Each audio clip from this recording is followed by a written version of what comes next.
Hey, Skillbyte here. In this video, I'm going to show you how to bleed the clutch in your Miata. So you need to have car up on jack stands and remove, or ramps, and remove the metal pan under the engine for access.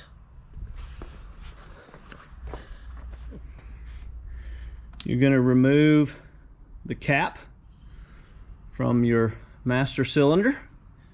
So you're going to need some brake fluid that is appropriate for your vehicle, whether it's .3 or 4 or some sort of high temp stuff if you're doing any tracking. And you want to make sure you keep the master cylinder level above this right here. This is where the reservoir feeds the clutch. Comes down here, and then it'll come down, and I'll show you underneath where the slave cylinder is, and that's what we are going to bleed. Keep this clean.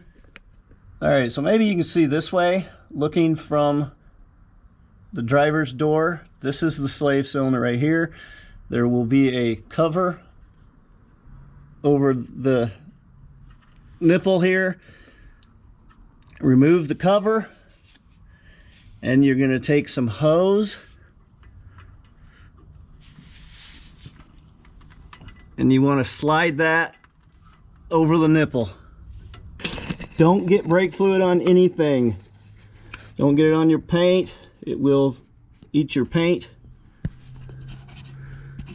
Don't get it on your camera. So holding this over the bucket, you need to turn the valve, which is right on where the nipple is. There, it is now open. I'm hoping you can see that. That's some dirty, well, okay, you can do it without the hose.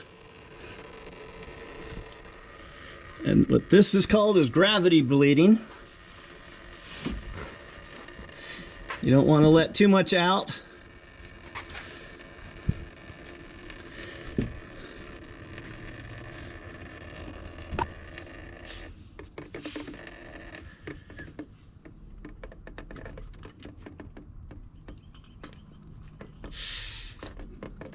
It does not turn as easy as you would hope. All right, so I let a bunch out. Now I need to go up to the top and verify that there's still some in the master cylinder reservoir. You can see up here, very, very little came out. So we are still, hopefully you can see that. Turn your head, did you? I bet you did. Okay, I'm gonna show you a trick. But for this, you really want to have the hose on it. I don't, so, because you're gonna force some out of the slave cylinder. So I'm gonna open the valve again.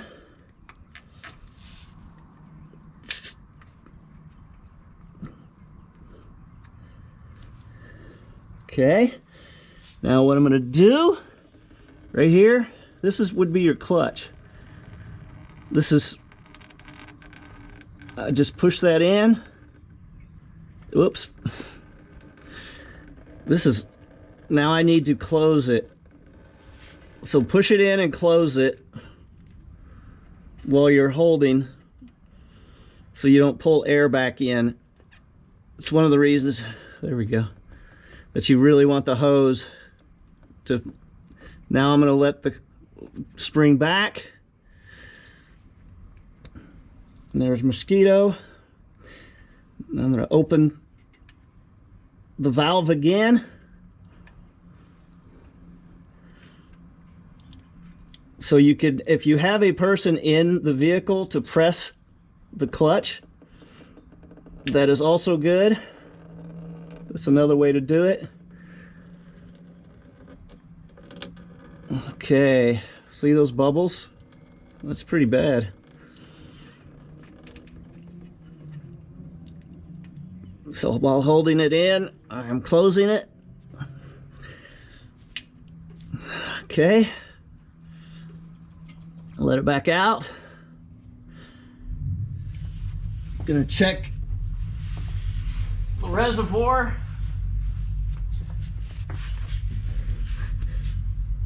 All right, I think I have one more left before I have to refill. So I'm gonna open.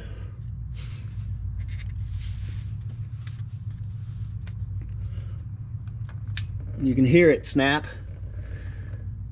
So now I'm gonna press this in. There was no bubbles that time. That's good. Close it. There's some bubbles. That's not, I think that's from moving the hose. So that is 3 pumps of the slave cylinder. Now we'll check the reservoir, and also I will test the clutch to see how it feels. The clutch felt, oh, what a mess. Clutch felt good. And the reservoir is good. So now I'm going to take and wipe all the brake fluid that's come out in here off. It doesn't take much brake fluid to bleed your clutch. These are really thin lines, not a lot of movement, obviously, as you in the slave cylinder, as you can tell. Don't forget to put your little cap back on. That's all there is to it. So I hope that was helpful. If so, please like, subscribe, comment, and good luck with yours.